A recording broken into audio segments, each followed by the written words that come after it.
Are you there? Hey yo, que paso? It's your boy Octagon Jones here on MMA Island with the second episode of The High Tide with Octagon Jones or Slick Diaz or whatever you want to call me. Just don't call me late for dinner. We are here to talk through and break down just quickly the happenings of UFC Vegas 36, Derek Brunson versus Darren Till. Now, before we start, if you like this kind of content and want to see more, make sure to subscribe to the channel, like the video, and then afterwards or during, just leave some comments on what you think might be next for these fighters or yada yada yada. Let me know that you like my alien in the back. Fuck. Yeah, there we go. Alright, sorry for the language, but that's enough tangents. We're already a minute in. We only got 14 minutes left. We're trying to keep this show short. So, yeah, make sure to like and subscribe, and let's begin. Oh, make sure to follow my channels too at Octagon Jones on most platforms. So, this card was originally supposed to be in England, which will explain why we had so many English UK area fighters on the card, but then it got moved to the UFC Apex in Las Vegas, Nevada, and the day right before the fights, a fight got pulled, Marcelo Rojo versus Jonathan Martinez.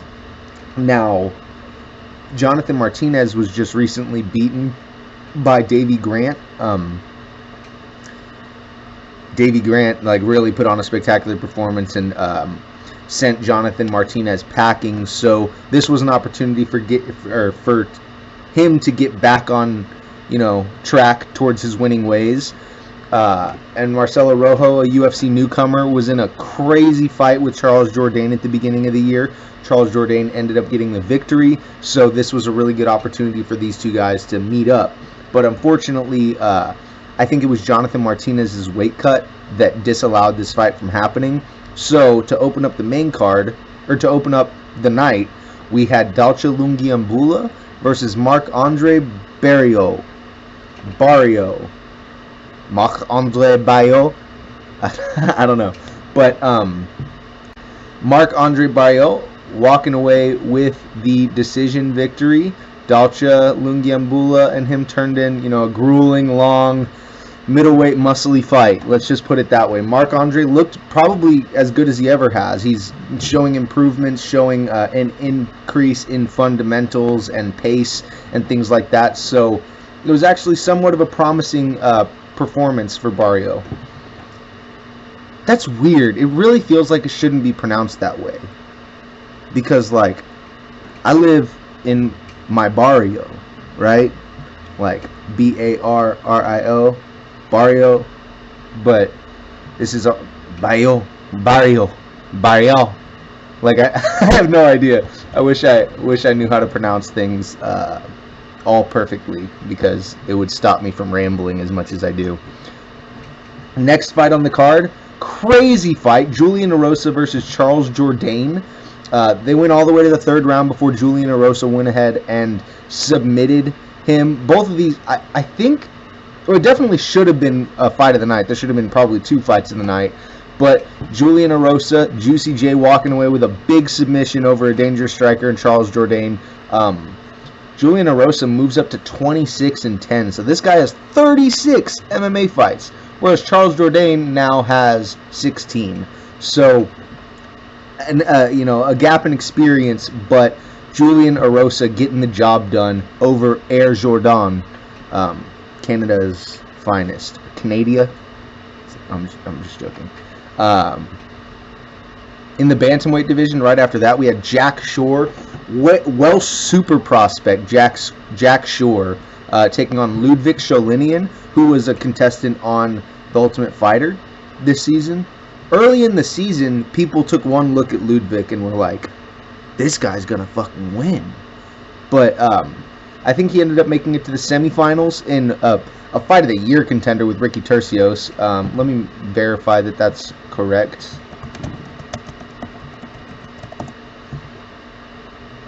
Yes. fight of the season with an epic third round.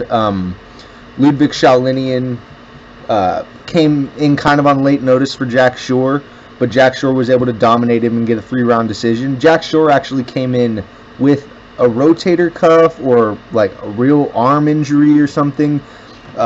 We found that out after the fight, but that didn't stop him from putting on a dominant display. So, putting Wales on his back for that one. Way to go, Jack Shore. Tank. We're big fans over here. Next, we had the fight of the night, I believe. Molly McCann versus Ji-Young Kim. These chicks just threw down, and then the end of the fight was just...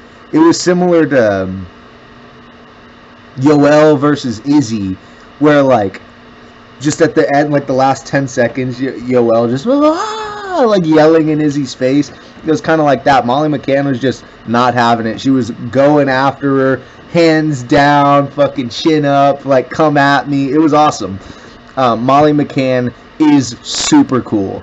I picked Ji-Young Kim to win this, foolishly, because I also, as Vision Goldmouth, my props are wrapped up. I'm not going to do it right now, but as Vision Goldmouth, I was like, take all the Brits in a parlay.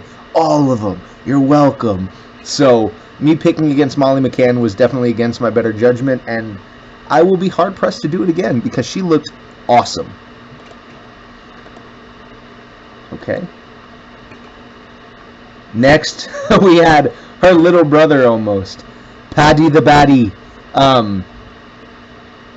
No ifs, buts, or maybes. The kid does absolutes, apparently.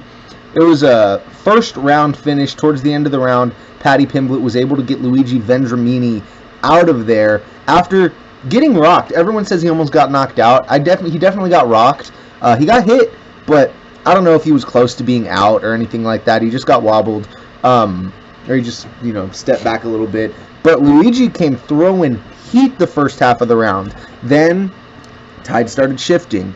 Paddy started, showing some demeanor. And then the commentators were like, this kid getting hit, still coming. He's obviously a fighter. Then, boom, gets Luigi in a lot of trouble against the cage and ends up finishing him off right there. Got it all done with the hands. These right here is what he said to the camera. So, Paddy Pimblett makes good on the UFC debut.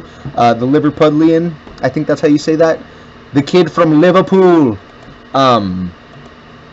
Yeah, the Scouser, who doesn't get knocked out, apparently. So, hats off to Paddy Pimblett. Luigi Vendramini will be back. He's a talented guy. He had Pimblett hurt, and he looked decent in the first half of the round. It just, not all fights go your way. And Paddy Pimblett was somewhat of a super prospect coming into this. So I'd be willing to guess that most people knew more about Pimblett than they knew about Vendramini. Meaning that more people probably picked Pimblett to win. More people were more familiar. And maybe rightfully so at this moment. Next, we had a crazy result. Modestas Bukauskas is finished in the second round by Khalil Roundtree with an oblique kick. It was just vicious, dude. Modestas was like standing kind of bladed, right? And Khalil just, I don't even know if this is coming across on camera, but like he just fucking kink and then kink and then kunk. Like I don't know how to explain it, but basically, he kicked his knee right out from under him and the fight was over. He just... Like, I can't explain it. I'm sure you've all seen it by now. Crazy highlight. Nothing but respect from Khalil afterwards. And there was an uproar on social media, right? People saying, that kick needs to be banned! Fuck that kick! Knees don't heal! That damage is permanent! And, like, I get it, but... Let's be real. Like, the fighter who got hit with the shot said it was all good. And rightfully, if you got hit with a shot that ended the fight, you'd probably be like, yeah, it was all cool. But I don't know. I feel like there's some fighters who would be like, no, that's fucked. I'm going to be out for 2 years. You should ban it. And Modestas Bukauskas said, no, it was my responsibility to defend my body, and I didn't, and my legs, part of my body, and all kudos to Khalil. I wasn't able to get the job done, basically what he said. And what an attitude from the Baltic Gladiator, right? I mean, he's still young. I really like Modestas Bukauskas, but it was Khalil's night. There's something about Khalil that's kind of mystical. Like, right before the fight happened, I picked Modestas Bukauskas, but right before the fight happened, I sent out a tweet. I was like, I don't know, y'all. Like, Khalil Roundtree looks like he's about ready to fuck someone's day up. And everyone was like, no, yawn, like, no way. And then, boom, fuck someone's day up. So, yeah, that was kind of crazy. Khalil Roundtree Jr., 10-5 with a TKO in the light heavyweight division. Now he's on a one fight winning streak, maybe. Next, we go to the welterweights. We had David Zawada versus Alex Morono. Both of these dudes gritty, just turned in a classic fight. Really, really good fight. Alex Morono coming through, like always. I mean, guy's really consistent. So keep an eye out on Alex Morono in the welterweight division. He's climbing. He's coming. David Zawada had his U.S. debut spoiled by Alex Morono in that fight.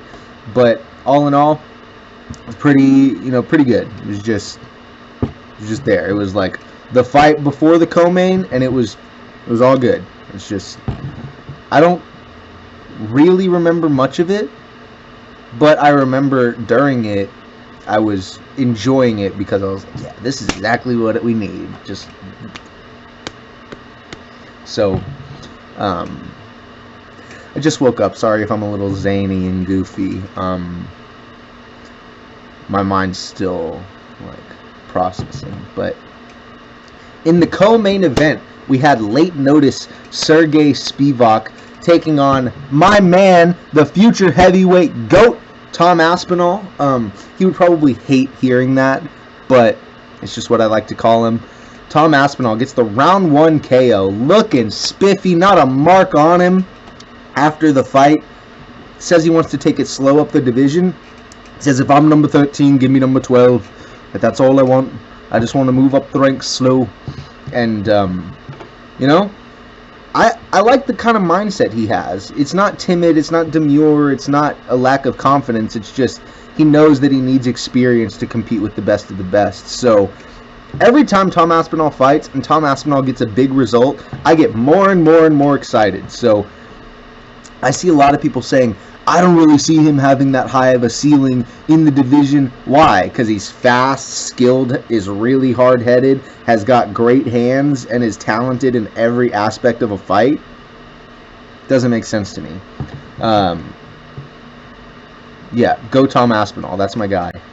And then in the main event, Derek Brunson versus Darren Till. Apparently, both of these fighters were injured going into the main event, so not that it would have mattered anyway, but they kind of cancel each other out in a sense, right?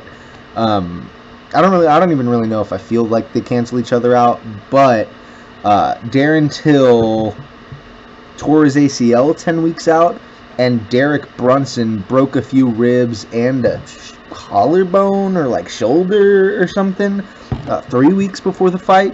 So he couldn't even like push through his ear like when driving for takedowns and stuff for wrestling. So both of these dudes showing a warrior spirit by coming in. Darren Till got a lot of flack on social media saying this might be the worst shape we've ever seen him in, and rightfully so. He had a fucking torn ACL. So that's rough. That's really rough. Darren Till 18-4, and everyone says he's done. He was never good. He's done. We'll see. We'll fucking see. But I'm a man of my word. I lost a bet. Derek Brunson wins by submission in the third round after getting clipped and almost finished.